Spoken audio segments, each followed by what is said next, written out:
We're getting into the issue of DA policy with new leader Mmusi Maimane, who's just taken over the party from former leader Helen Zille.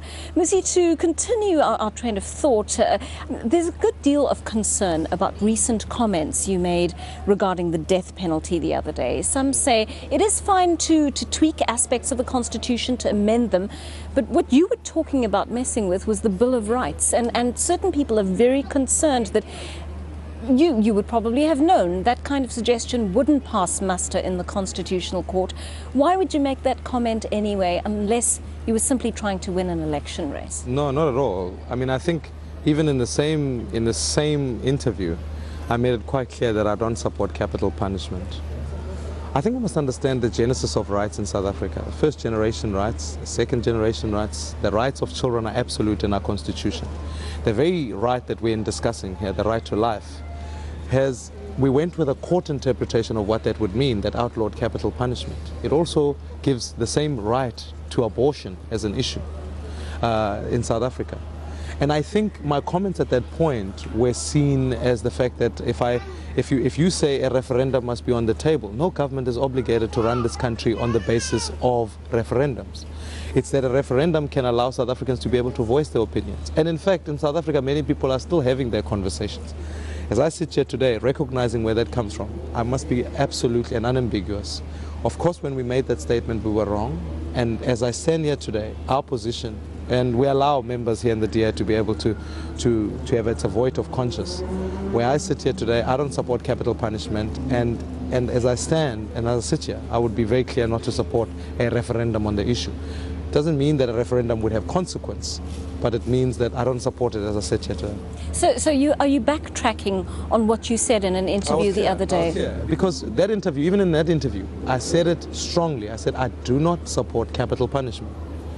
A referendum does not mean that capital punishment would then be put on the table immediately. But it is introducing the possibility of allowing populism to take control and to govern how we see the Bill of Rights in our Constitution. I was wrong on the interview, and I think I wouldn't support a referendum as we sit here today. Your quotation of Maya Angelou was very moving, and it was really very inclusive, I thought, in your victory speech today. And yet the church that you represent is very exclusive in certain ways, especially on issues of gay rights and the like. Now, my understanding is that either you believe in gay rights or you don't as an individual, and that cannot change depending on the nature of the audience you're speaking to. Would you still comfortably be able to stand up and preach in front of a church that knows you have dissenting views on what many would consider a fundamental issue for Christians? Look, there again, we can't simply say that becomes a fundamental issue for Christians. The very message that has been now torn apart into different areas was actually one of invitation, much less one of judgment. And I certainly don't go to my church to prescribe issues of judgment. In fact, I go to a church that wants to say, let's be inviting, let's be open, let's have a conversation. That is why our church, in fact, opened up the conversation. And for me, as I support gay rights, I've always upheld them. I've always believed that gay South Africans must be entitled to civil union. They must be entitled to the rights that any married heterosexual couple must have. So I uphold those rights. But I don't just go to church in this particular framing simply to have a conversation only just about that. We go to church for many other reasons. One of the conversations that are there is how do we deal with the poor? How do we deal with issues of justice? How do we ensure that we have a society that is fairer? So there are many reasons why one has an expression of faith. And I think sometimes people want to say, they want to take their version of what Christianity is and plaster it across everybody else. That's A. And B, want to suggest that to hold a faith and a belief is to also be illiberal, which I also don't think is accurate. So both those first two are inaccuracies that then inform populism at the end of it. As I sit here today, I can hold a faith, I can hold a Christianity, and yet at the same time I understand that this country is governed by the Constitution of the Republic, but also that in fact my own personal views can also influence what that legislation is, and my personal views have been that we uphold the rights of gay South Africans. And the DA has often been described as a party with lots of logic, many rational answers to the country's problems. But a party really lacking in heart, a party that was unable to make that connection with a society that is very emotionally damaged by apartheid. Was that a legacy of Helen Zille, and are you going to move away from it? Look,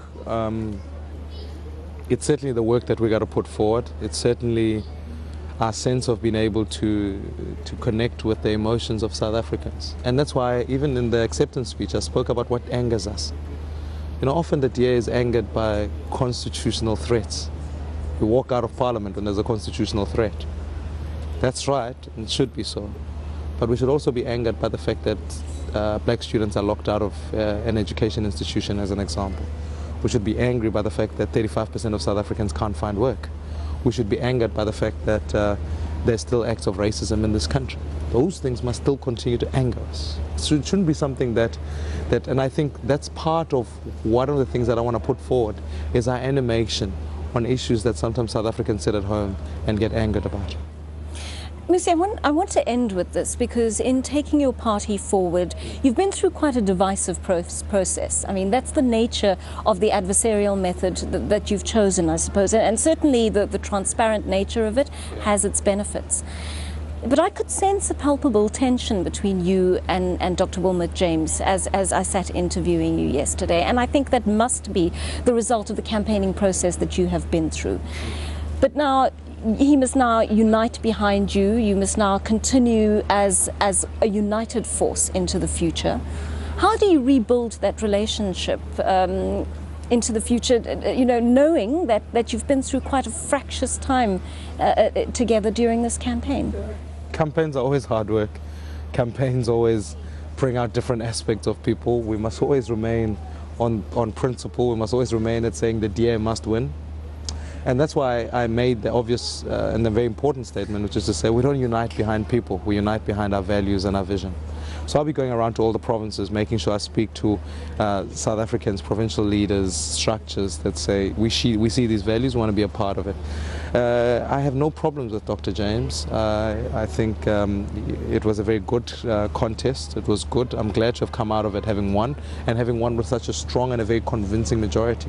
So I don't think that we're sitting here with a very close election where there would be some people who you'd have to work harder. I think most of the people agree on what our leadership direction is. We can take that forward. As to his personal role, that's something we can discuss subsequent to the next couple of days. Mmusi Maimane, thank you so much for sitting down to talk to us, and good luck in your new role as DA leader. Appreciate it. Thank you so much. And that wraps up this program, the first official eNCA interview with new DA leader.